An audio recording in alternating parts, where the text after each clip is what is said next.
Selamat pagi, salam sejahtera bagi kita semua. Kita akan mendengarkan sapaan Tuhan sebelum melakukan segala aktivitas kita sepanjang hari ini. Namun sebelumnya, mari kita berdoa.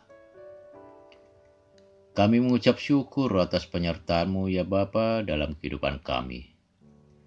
Engkau masih beri kesempatan kepada kami untuk menghirup udara pagi pada pagi hari ini. Ya Bapa, sebelum melakukan aktivitas kami, berfirmanlah Engkau ya Tuhan.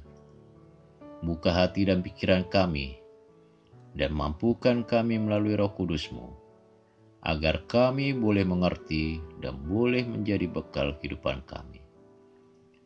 Dan sertai kami sepanjang hari ini. Di dalam nama Tuhan Yesus Kristus, kami berdoa. Amin.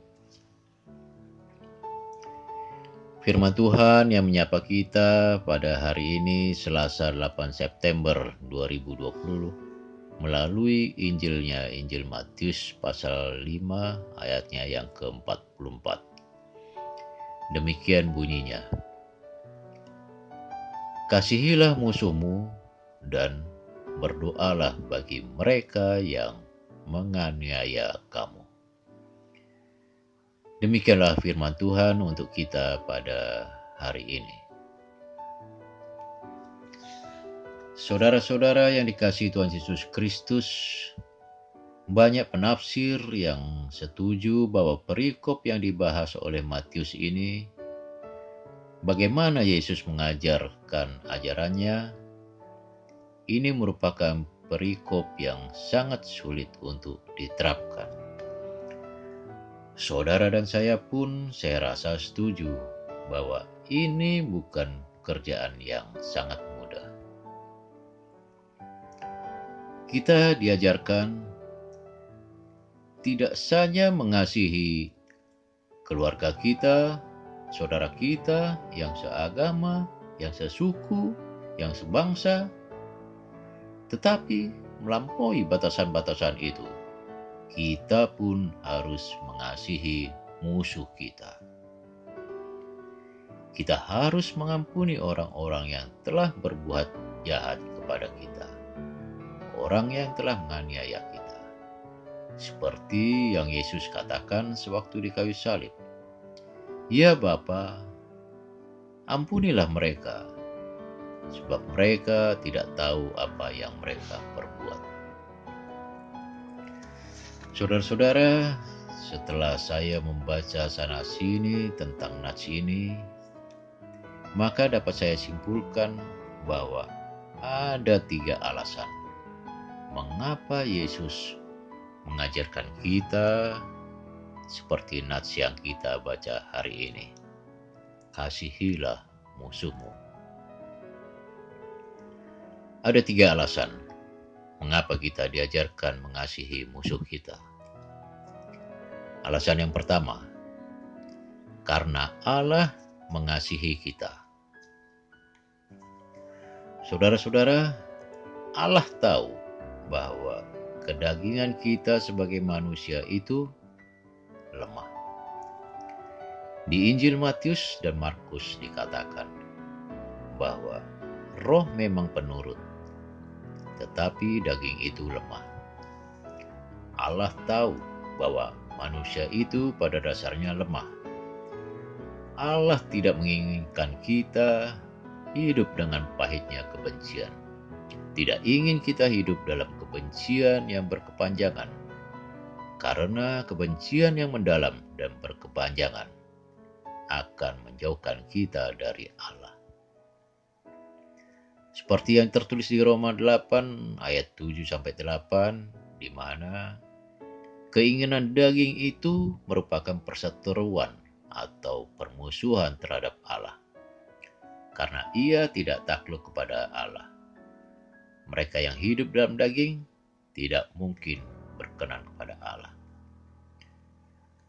Karena memang kebencian, sakit hati, balas dendam, permusuhan adalah cara iblis untuk merusak hidup orang percaya. Kemudian alasan yang kedua, yaitu karena kasih akan mencegah kebencian untuk berbuah lebih banyak lagi. Saudara-saudara yang dikasihi Tuhan Yesus Kristus, Allah tidak menginginkan kejahatan merajalela di muka bumi ini. Perintah mengasihi musuh adalah cara Allah untuk mencegah kejahatan yang berkelanjutan terjadi.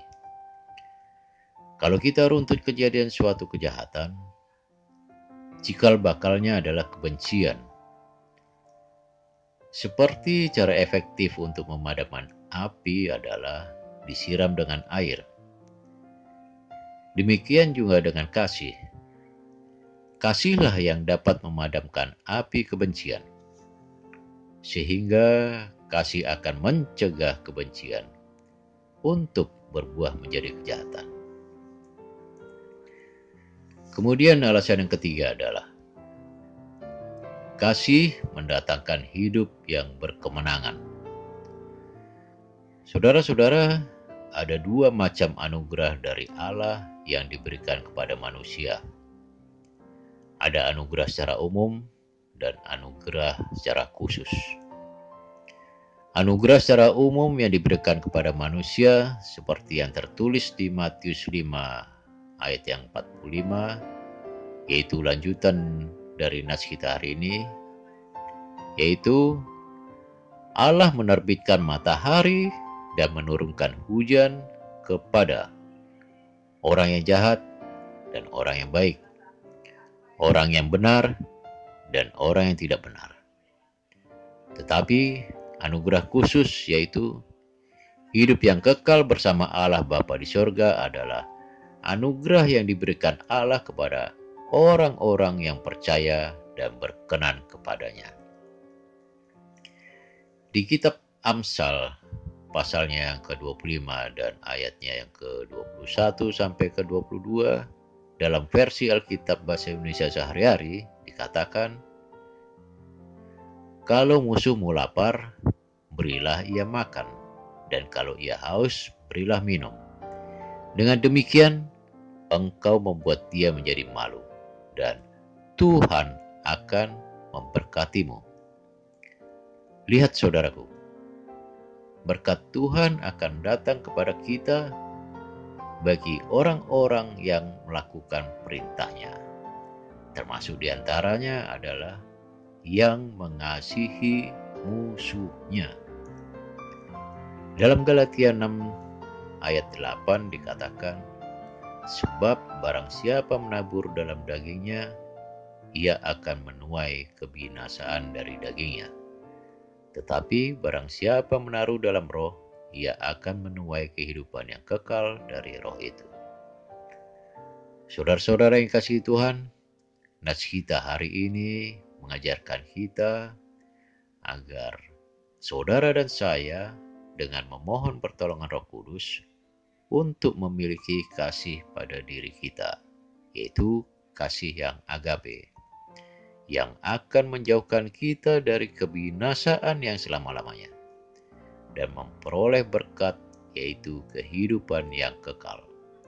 Seperti yang tertulis dalam Roma 8 ayat 6, karena keinginan daging adalah maut, tetapi keinginan roh adalah hidup dan damai sejahtera. Setelah kita mampu menguasai keinginan daging kita, maka kita akan mampu mengasihi musuh kita, maka kita pun akan mampu mendoakan mereka yang menganiaya, yang memusuhi kita, untuk mereka pun juga memperoleh berkat, yaitu anugerah khusus tersebut. Akhirnya saya kutip perkataan seorang yang bernama Alfred Plummer yang mengatakan, membalas kebaikan dengan kejahatan adalah tabiat iblis. Membalas kebaikan dengan kebaikan adalah tabiat manusiawi. Membalas kejahatan dengan kebaikan adalah tabiat ilahi. Seperti yang dikatakan Rasul Paulus kepada jemaatnya di Roma. Janganlah kamu kalah terhadap kejahatan, tetapi kalahkanlah kejahatan dengan kebaikan. Roma 12 ayat 21. Amin. Selamat pagi, selamat beraktivitas. Kiranya kasih agape menyertai kita sepanjang hari ini, esok, dan selama-lamanya. Tuhan Yesus memberkati kita semua. Mari kita berdoa. Terima kasih ya Bapa atas firman-Mu pada pagi hari ini. Tetapi kami memohon pada Engkau ya Bapa, melalui Roh Kudus-Mu, agar kami mampu memiliki kasih yang agape itu. Agar kami mampu mengasihi orang yang telah melukai hati kami. Agar kami mampu mengasihi orang yang telah berbuat jahat kepada kami. Kami yakin dan percaya Roh Kudus-Mu dapat memampukan kami memiliki kasih seperti itu. Sertai kami menjalani hari-hari kami dengan penuh sukacita, dan kiranya boleh menjadi berkat bagi sesama kami. Ampun atas segala dosa dan pelanggaran kami. Di dalam nama Tuhan Yesus Kristus kami berdoa, mengucap syukur, dan memohon pertolongan.